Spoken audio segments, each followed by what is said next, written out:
ब्रजेश पाठक जी। माननीय उपाध्यक्ष जी, हिंदुस्तान में एक ऐसे कानून को बनाने आज हम जा रहे हैं जिसको पूरे राजनीतिक जनमानस में एक तहलका मच गया, हाहाकार मच गया कि आज हिंदुस्तान में विभिन्न राज्यों में, केंद्र सरकार में लाभ के पद पर जो लोग बैठे थे और संसद सदस्य भी थे, विधानसभाओं में सदस्य थे, कई लोगों को इस्तीफा देना पड़ा। विभिन्न प्रांतीय सरकारों ने इस संबंध में कानून भी बनाए और अंत में लोकसभा में बिल को लाना पड़ा। बहुजन समाज पार्टी की तरफ से इस बिल का समर्थन करने के लिए हम खड़े हुए हैं। लेकिन माननीय उपाध्यक्ष जी, अगर इसको सही मायने में देखा जाए, हम अपनी आत्मा पर, अपने मन पर जोर डालें कि आज हिंदुस्तान के पैमाने पर चारों तरफ त्राही मची हुई है। चाहे किसानों का मामला हो, महंगाई का मुद्दा हो, बिजली का मुद्दा हो, पानी का मुद्दा हो। क्या पानी की किल्लत पूरे हिंदुस्तान में नहीं है? पानी के सवाल पर कभी कानून नहीं बदलेगा, बिजली के सवाल पर कानून नहीं बनेगा, ना ही कानून बनेगा कि गरीबों को झुग्गी-झोपड़ियों में हटा करके पक्के मकान दिए जाएं। लेकिन जब बड़े लोगों की गर्दनें फंसती हैं तो संविधान को इसी तरीके से तोड़ा मरोड़ा जाता है, संविधान को परिवर्तित किया जाता है। माननीय उपाध्यक्ष जी, हम अपने मन की बात आज यहाँ कहना चाहते हैं। हमने बहुत गंभीरता से सोचा विचारा और मुझे लगा कि हमको वही कहना चाहिए जो सही हो। हमारी सामने पूरा सदन अपनी आत्मा की आवाज पर इससे सहमत होगा। ठीक बात। जब हमारे बीच के कुछ मेंबर फंसे, 12-12 लोगों को सरेआम उनकी गर्दनें काटी गई क्योंकि छोटे लोग थे, उनका राजनीतिक बैकग्राउंड कुछ नहीं था।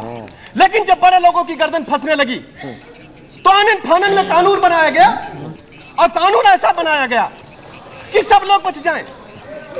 मैं पूरे सदन से अपील करना चाहता हूं, क्या हमारे पास विश्वसनीय लोग नहीं हैं कि अपने मित्र या साथी को हम अपने दोहरा लाभ का पद दे सके? क्या हमारे पास साथियों की कमी है?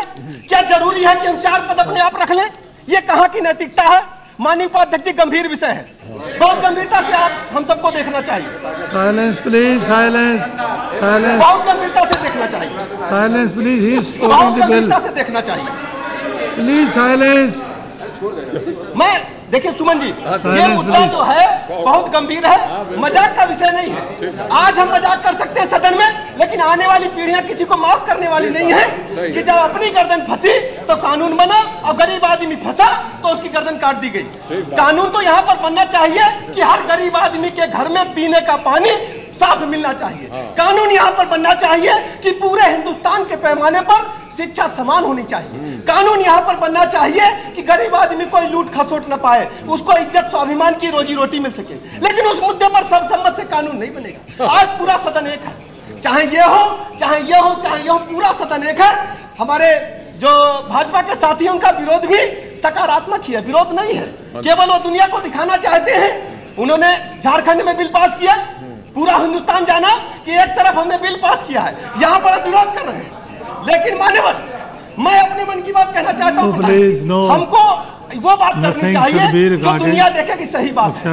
हम माननीय उपाध्यक्ष जी आपसे अपील करना चाहते हैं कि जब जब हिंदुस्तान में क्राइसिस आएगी तब तब ऐसे कानून बनेंगे, संविधान को तोड़ा मरोड़ा जाएगा। हम केवल एक अपील करेंगे, एक अपील करेंगे, एक अपील करेंगे। Nothing will go on record, please. एक अपील करेंगे आपसे कि केवल कानून बनना चाहिए आम जनता के लिए, पीने के पानी के सवाल पर, बिजली के सवाल पर, बेरोजगारी के सवाल पर। हमारे हिंदुस्तान में शिक्षा नीति के मामले में प्राइवेट मेंबर बिल मेरा पहले सत्र से लंबित है, आज तक बैलेट में नहीं आएगा क्योंकि लोगों को पता है लोग एक्सपोज होंगे। आज हिंदुस्तान में जो शिक्षा चल रही है, शिक्षा व्यवस्था चल रही है, ये लॉर्ड मैकाले ने बनाई थी, उसे परिवर्तित होना चाहिए। गरीब का बच्चा दूसरी जगह पढ़ेगा, अमीर का बच्चा दूसरी जगह पढ़ेगा, ये कब तक चलेगा? माननीय उपाध्यक्ष जी, अंत में 2 लाइनें कहना चाहता हूं। हमारे महान कवि थे दिनकर जी ने लिखा है, उनकी 2 पंक्तियां सिर्फ कहना चाहता हूं। केचुए कटिए में फंसाए गए, विषधारी को दूध पिलाया गया, यह हिंदुस्तान की परंपरा रही है, यह हमारे जनमानस का इतिहास रहा है। हम इस इतिहास को तोड़ना चाहते हैं, केचुओं को मजबूत करना चाहते हैं, दबाए गए, कुचले गए, पछाड़े गए लोगों को ताकत देना चाहते हैं। पूरे सदन से अपील करना चाहता हूं कि आम जनता की अपनी आवाज को मजबूती के साथ रखें, अन्यथा हिंदुस्तान का जनमानस तो उन्हें वोट देता रहेगा, जिताता रहेगा, लेकिन काल चक्र उन्हें माफ नहीं करेगा। दंड के भागीदार सभी लोग होंगे, ऐसा मैं कहना चाहता हूं। इन्हीं शब्दों के साथ अपनी बात समाप्त करता हूं। जय हिंद, जय भीम।